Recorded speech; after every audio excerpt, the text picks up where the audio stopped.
Hello everyone, স্বাগতম জনাইছো SK education channel প্ল্যাটফৰ্মটোলৈ আশা কৰো সকলোৱে পঢ়া শুনা কৰি আছে। আজি পুনৰ আমি অন্য এটি ভিডিঅলৈ আগবাঢ়িছো হক।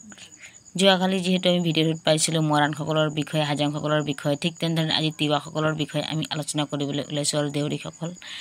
যেহেতু দশম শ্ৰেণীৰ ছাত্ৰ ছাত্ৰীসকলৰ বাবে বহুত বেছি ইম্পৰ্টেণ্ট আৰু এই টপিকছৰ পৰা বাৰে বাৰে প্ৰশ্ন দেখিবলৈ পোৱা যায়। যদি প্ৰিভিয়াছ ইয়াৰৰ যদি পেপাৰ আছে আপোনালোকৰ ওচৰত ধুনীয়াকৈ মিলাই চাব পাৰিব, যেহেতু বহুত বেছি ইম্পৰ্টেণ্ট এই টপিকছখিনি আপোনালোকে ধুনীয়াকৈ চালে নিশ্চয় উপকৃত হ'ব বুলি আশা কৰিলোঁ। আহক আমি ভিডিঅ'টো আৰম্ভ কৰিছোঁ। দেখিছে কিতাপটো অধ্যয়ন কৰি আপোনালোকৰ কাৰণে মই ইয়াৰ পৰা শ্বৰ্ট কুৱেশ্যনখিনি ধুনীয়াকৈ কাটিকে ছুটি কৰি লিখি আনিছোঁ, কাৰণ আপোনালোকৰ কাৰণে যাতে সহজতে মনত ৰাখিব পাৰে। গতিকে আপোনালোকে ধুনীয়াকৈ ভিডিঅ'টো শেষলৈকে চাব। কুৱেশ্যন নম্বৰ 1, তিৱাসকলে নেতৃত্ব দিয়া অসমৰ প্ৰথমটো কৃষক বিদ্ৰোহৰ নাম কি? তিৱাসকলে নেতৃত্ব দিয়া অসমৰ প্ৰথমটো কৃষক বিদ্ৰোহৰ নাম আছিল ফুলগুৰি ধাবা। তিৱাসকলৰ কেইটিমান উৎসৱৰ নাম লিখা। তিৱাসকলৰ পাহাৰ অঞ্চলৰ উৎসৱ হৈছে লাংখন, য়াংলি, ৱানচুৱা, চগ্ৰা আদি।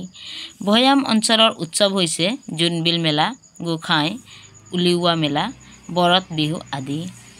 ফুলগুৰি ধাবা কি? ফুলগুৰি হ'ল তিৱা জনগোষ্ঠীৰ এখন গাঁৱৰ নাম। অসমৰ প্ৰথম কৃষক বিদ্ৰোহটোৰ নাম হ'ল ফুলগুৰি ধাবা। এই বিদ্ৰোহ ব্ৰিটিছৰ অৰ্থনৈতিক শিক্ষণৰ বিৰুদ্ধে তিৱাসকলৰ নেতৃত্ব হৈছিল। কুৱেশ্যন নম্বৰ 4, তিৱা সমাজত জেলা বুলি কাক কোৱা হয়? তিৱা সমাজত পাহাৰ অঞ্চলৰ প্ৰতিটো পৰিয়ালৰ মুৰব্বীকে জেলা বুলি কোৱা হয়। আনহাতে খেলৰ প্ৰশাসনিক আৰু সামাজিক মুৰব্বীজনক ভৈয়ামত জেলা বুলি কোৱা হয়। এনেধৰণে আপোনালোকে লিখিব সম্পূৰ্ণ নম্বৰ লাভ কৰিবৰ কাৰণে। হেমৰাম পাটৰ কোন আছিল? হেমৰাম পাটৰ 42 গণ আন্দোলনৰ শ্বহীদ আছিল।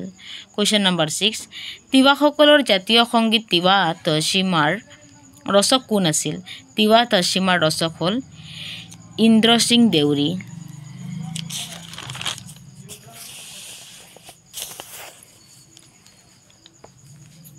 কুৱেশ্যন নম্বৰ 6, তিৱাসকলৰ কেইবিধমান সাজপাৰৰ নাম লিখা। বহুত বেছিকৈ ইম্পৰ্টেণ্ট, এইটো পৰীক্ষাত প্ৰায় দেখিবলৈ পোৱা যায়। সাজপাৰখিনি আপোনালোকে ধুনীয়াকৈ মনত ৰাখিব। তিৱাসকলৰ পুৰুষে থানা, তাগলা, থেনাচ, ফালি, ফাগা, মহিলাই কাশ্যং, ফাস্কাই, নাৰা আদি পৰিধান কৰে। বলাইৰাম সেনাপতিৰ গীতৰ পুথিখনৰ নাম লিখা। বলাইৰাম সেনাপতিৰ গীতৰ পুথিখনৰ নাম হ'ল মুকুল। তিৱাছা মিছন কোনে আৰু কেতিয়া জন্ম দিয়ে? 1960 চনত থাৰাকুঞ্জি গাঁৱত ইন্দ্ৰ সিং দেউৰীয়ে তিৱাছা মিছন নামৰ এটা সামাজিক অনুষ্ঠানৰ জন্ম দিয়ে। প্ৰাগ ঐতিহাসিক যুগৰ তিৱাসকলৰ মহান ৰজাজনৰ নাম কি? প্ৰাগ ঐতিহাসিক যুগৰ তিৱাসকলৰ মহান ৰজাজনৰ নাম আছিলে জোঙাল বলহু।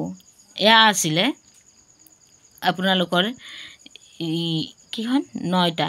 ইয়াত আছিলে আপোনালোকৰ 9টা কুৱেশ্যন, বহুত বেছি ইম্পৰ্টেণ্ট তিৱাসকলৰ ওপৰত। গতিকে আপোনালোকে ধুনীয়াকৈ এইখিনি চাব। বৰ বেছিকৈ ভিডিঅ'টো দীঘল নকৰোঁ, যিহেতু আপোনালোকে সোনকালে চাই ধুনীয়াকৈ মনত ৰাখিব পাৰিব। তাৰপিছতে আমি আলোচনা কৰিম কেইটামান কুৱেশ্যন দেউৰীসকলৰ ওপৰত। দেখিছে নহয়, এইটো দেউৰীসকল, তেওঁলোকৰ ওপৰত আমি আলোচনা কৰিম। বহুত বেছি ইম্পৰ্টেণ্ট। দেউৰীসকল নিজকে কি বুলি চিনাকি দিয়ে? দেউৰীসকল নিজকে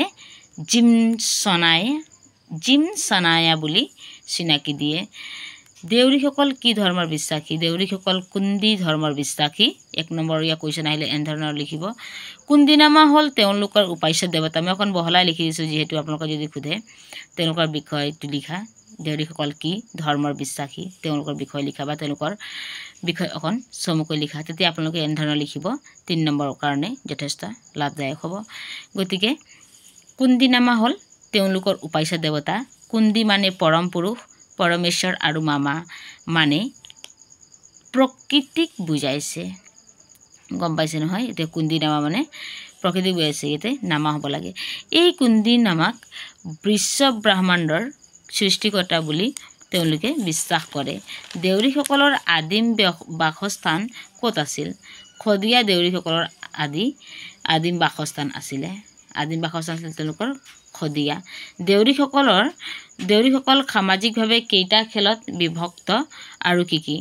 দেউৰীসকল সামাজিকভাৱে 4টা খেলত বিভক্ত।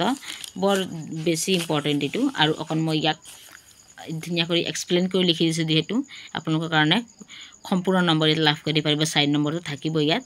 গতিকে দেউৰীসকলৰ সামাজিকভাৱে 4টা খেলত বিভক্ত: টেঙাপনীয়া, পাটৰ গঞা, আৰু দিবঙীয়া আৰু বৰগঞা। এনেধৰণৰ আপোনালোকৰ এইকেইটা 4টা আছে, তাৰে কিছুমান নিয়মবিলাক কি আছে বাৰু, কিয় তেওঁলোকৰ এনেধৰণৰ নাম পৰিছে আমি ইয়াতে লিখি দিছোঁ। টেঙা নদীৰ পাৰত বাস কৰাসকলক টেঙাপনীয়া বুলি কোৱা হৈছিলে, আৰু পাতখদিয়া থকাসকলক পাটৰ গঞা বুলি কোৱা হৈছিলে, আৰু দিবাং নদীৰ পাৰত বাস কৰাসকলক দিবঙীয়া বুলি কোৱা হৈছিলে, আৰু বৰ নদীৰ পাৰত বাস কৰাসকলক বৰগঞা বুলি কোৱা হৈছিলে। এতিয়া যে আছে ৰাধাকান্ত দেউৰীৰ ৰচিত এখন পুথিৰ নাম লিখা। নহয়, এইটো আপোনালোকৰ 5 নম্বৰ কুৱেশ্যনটো। ৰাধাকান্ত দেউৰীৰ ৰচিত এখন পুথিৰ নাম হৈছে দেউৰী শব্দ ভাণ্ডাৰ। দেখিছে নহয়, এয়া হৈছে আপোনালোকৰ দেউৰী শব্দ ভাণ্ডাৰ। তাৰপিছতে আপোনালোকৰ কুৱেশ্যন নম্বৰ 6 চাওঁ আমি। কাৰ নেতৃত্বত ভৈয়াম জনজাতিৰ বাবে অসম বিধানসভাৰ আসন সংৰক্ষণ হয়? 1935 চনত ভীমবৰ দেউৰীৰ নেতৃত্বত অসম বিধানসভাৰ মুঠ 108খন আসনৰ 4খন আসন অনগ্ৰসৰ ভৈয়ামৰ জনজাতিৰ বাবে সংৰক্ষণ কৰা হয়। আৰু দেউৰীসকলে লাষ্ট ওৱান কুৱেশ্যন 7 নম্বৰ, যিহেতু দেউৰীসকলে পালন কৰা 4টা জাতীয় উৎসৱৰ নাম লিখা। বহুত বেছি ইম্পৰ্টেণ্ট, আপোনালোকে একদম পাৰিলে ধুনীয়াকৈ লিখি মুখস্থ কৰি পেলাব, এইটো প্ৰায়ে পৰীক্ষাত আহে। দেউৰীসকলে পালন কৰা 4টা জাতীয় উৎসৱৰ নাম হ'ল, এইটো দেখিছে নহয় আপোনালোকে, চিগাদাগা, ৰেবা বিচু, মিচু দেৰুৱা মেচু, বিচু দাবেয়া মেচু, তাৰপিছত বিবা বিচু, গিবা মেচু।